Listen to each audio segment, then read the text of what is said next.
All right, a new season of Battle Royale, a new video from me on how to get Battle Pass XP from Save the World. Save the World is actually a really notable place to get XP for this game. I regularly complete my Battle Pass and get into the bonus rewards pretty much entirely from Save the World, and I don't even play more than like 2 to 3 times a week, which is kind of crazy. Save the World gives you 2 notable methods for getting XP, and that's what I'm going to be talking about today because my entire channel is focused on Save the World, so if you're interested in the game, you should definitely subscribe. It's available in the Vinderman pack. I got this purchase, so I have to show you my video. Everything I'll be plugging today will be linked in the description down below if you guys want to see more. But the Vinderman 2.0 pack gives you some cosmetic items, 1,500 V-Bucks acquirable through Save the World, and it gives you access to the game where we're killing zombies and having a great time, running missions, and that's one of the 2 ways that we get XP. I can't show it because it doesn't show it here right there on the screen, but regardless of power level, and that's important throughout the rest of the video, it does not matter what power level you run, any mission type in the entire game,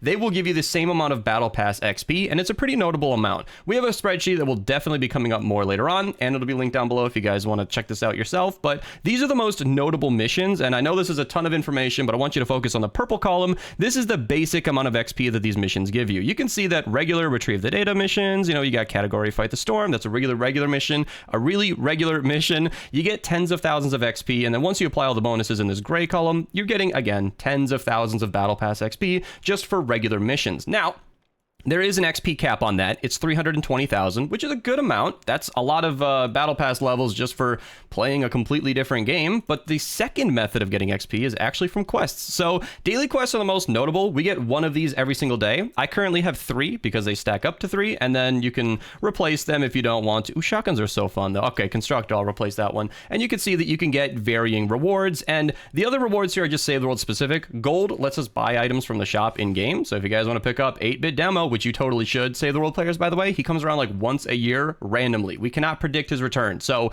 pick him up while he's there. All right, that's just my Save the World players, but we also get other stuff like V-Bucks if you're a founder. That is no longer available. If you do buy the Vinderman pack, you can get V-Bucks from that pack if you do these daily quests, but that'll be capped at 1,500 and then you're done forever. The founders packs have not been available since like 2020, I believe, and since then, nowadays, if you get the game, you can only get extra tickets, which are usable for the in-game llamas, which gives you all sorts of the hundreds of weapons and heroes that we have available in the game. You also have upgrade llama tokens, which are available in regular missions. You can see I've got 9 of them, so I can just get these upgrade llamas without spending those extra tickets. If you're watching this and you're not a Save the World player, extra tickets mean nothing to you, but if you do get into the game, some of the best weapons in the entire game come from llamas that are only available through extra tickets. So I'm just mentioning that to let you guys know. Battle Pass XP is also available from quests, and when it comes from quests, it's uncapped. So that 320,000 is just from missions, but if you do your daily quests and get that XP, it stacks on top. If you do, let's see the other daily stuff. So if you do your endurance quest, you can get more Battle Pass XP. War Games gives you Battle Pass XP sometimes. And I think, yeah, Survive the Horde also gives you a ton of Battle Pass XP. If you do the weekly challenge, right now it's fast forward and that'll vary. In fact, the timeline that I can also link is available right here. Description of every single video I post. You can see what's coming up, the different modifiers. And yeah, that's kind of an involved game mode, but oh, that's music. There we go. So you can also get a ton of Battle Pass XP from that. And once you finish Horde mode, not only do you get the quest XP that you're seeing here, the 54,000, but you also get a ton of Battle Pass XP just from finishing Horde. I believe Archer, thank you so much, Archer, by the way, for compiling this information. He takes all the data from the missions and puts in the spreadsheet for me. I really thank him because I've done that before on my own and it is not fun. Link to his channel down below. He makes some great videos, but Survive the Horde, I don't actually know if it's on here. There it is, 110,000. Yeah, so once you get the bonus badges for actually playing Horde mode, you're getting about 143,000 XP for Survive the Horde, which is actually something I can show you very easily. If I go back to my channel here and you guys click on to like any of the Horde modes and then you just mute it because we don't really care, and then you skip to the very end of these. I can probably show this off. I usually keep this in the footage because I like to show it because it's kind of fun. We get to the end of this hour-long defense. It's kind of a fun time playing the game in general.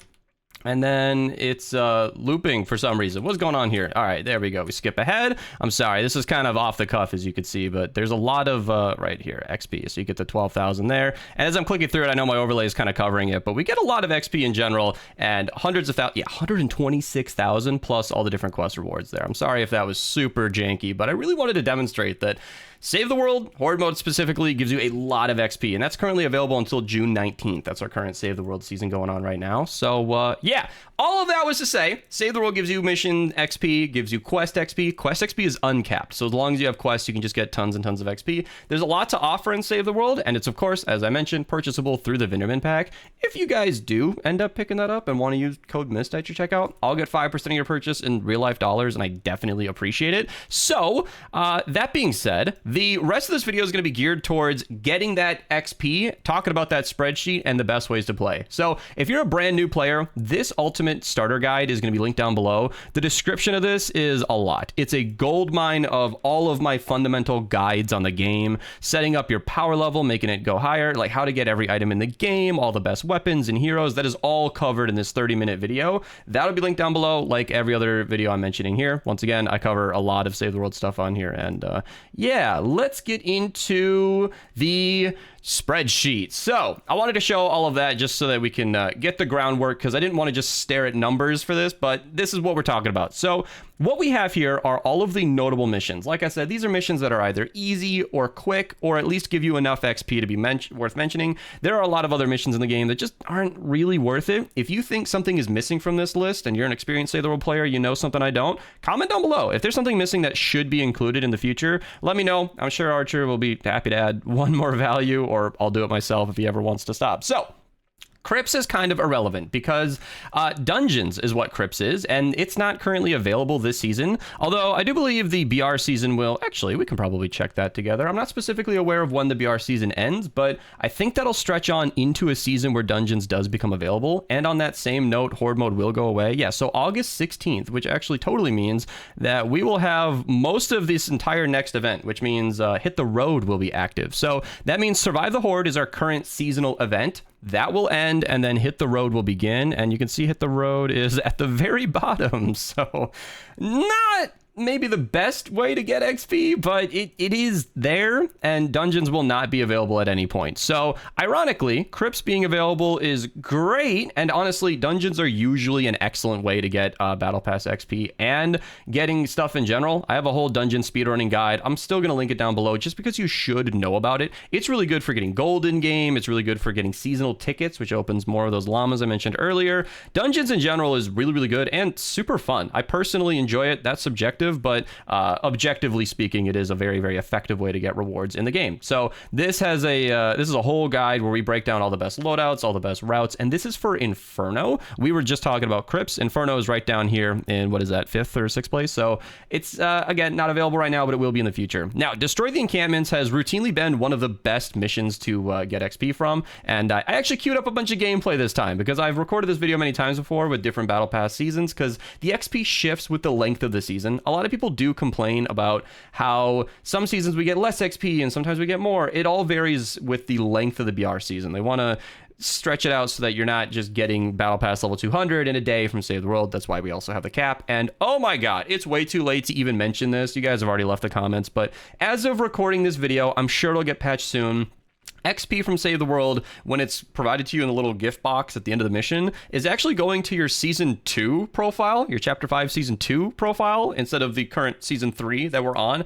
I don't even know how a bug like that happens. Archer told me that, and he mentioned how ironic it is. He mentioned that the gift box you get is meant to ensure that you get the rewards. So the fact that that's given to the wrong season is so funny to me. So that will be fixed eventually. I guess mentioning it this late in the video is just to say that that shouldn't be a problem within a day or a week, hopefully. But anyway, going back to the video, I just wanted to show more than just a spreadsheet, but encampments is really, really good. I made this entire video specifically showing you how to get through encampments quickly. Like I mentioned, power level does not matter. So you can see we're just a lobby full of max level players, just one-shotting all the zombies. You can get through an encampment missions like that in about 5 minutes, and that will give you plenty of XP. You can see that one round of that is about 25,000 XP. If you can do that in 5 minutes, and you know, this is where you can make your own copy. If you just go to like a file right here, make a copy, you can edit this on your own all you want. If you're maybe a little newer to the game, you don't have amazing loadouts, and an encampments takes you maybe 8 minutes, you can just adjust that on the fly. You can see how that affects how much XP you're getting relative to how much you're playing.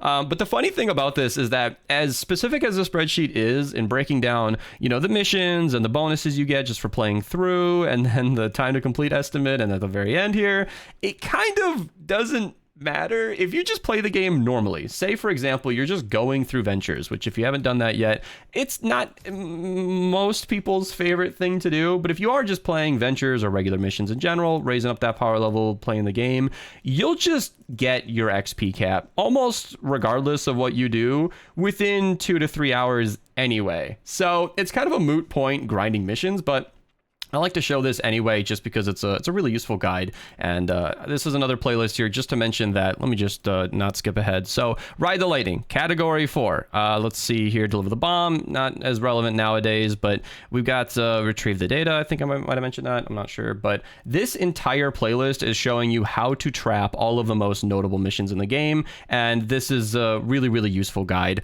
This playlist on its own, some people have asked me to expand on this, but I've shown every relevant mission multiple times. I made a whole series on how to trap these, and I'm happy with how this turned out. So if you guys want to know how to play the game effectively, this is a really, really useful series. And again, that'll be linked down below if you guys want to learn more. And then the last thing I had set aside here was the Storm King fight, where it's actually pretty good for XP. And of course, the Mythic Storm King fight will give you mythic weapons on a weekly basis, I should say. That resets on Wednesday. And in fact, I can actually show it because I did not do my weekly quest. So if you're a high level player, this will be relevant to you, but you can get this one right here, Scions of the Storm King. For me, it's 10 survivors this week, and once I do that, it'll give me the Regicide quest. And then once I go over here to not Scurvy Shoals, there we go, Twine Peaks, all the way to the end here, the portal. That will give me access to the Mythic Storm King, and that'll of course give me a mythic weapon and a bunch of XP if you guys want to run that over and over. Now, the Storm King fight here is not specified as mythic because the Canny Storm King fight and the Mythic Storm King fight give you the same amount of XP. So if you're a high level player,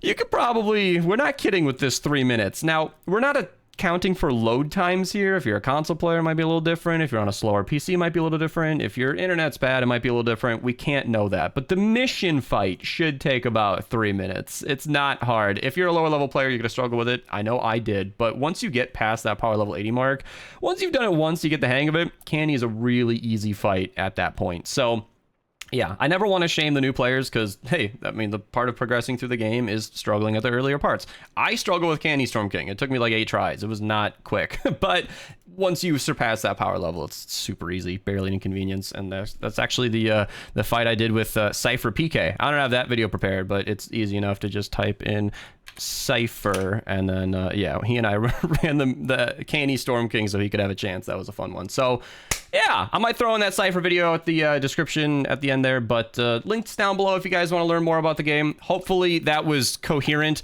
It's a lot of information to get through, and if you are a new player and have never played Save the World, then if you're still watching, I mean, you should subscribe. Check out the game. It's super fun. But if you're not a Save the World player, then I know a lot of this is confusing, but hey, there's no shame in watching the video twice if you guys want to get any information. So there you go. Go max out your battle pass, people. Have a good time. I'll see you guys in the next video. Huh? Enjoy the season or your day. It's nice outside. I'm going to be going out today.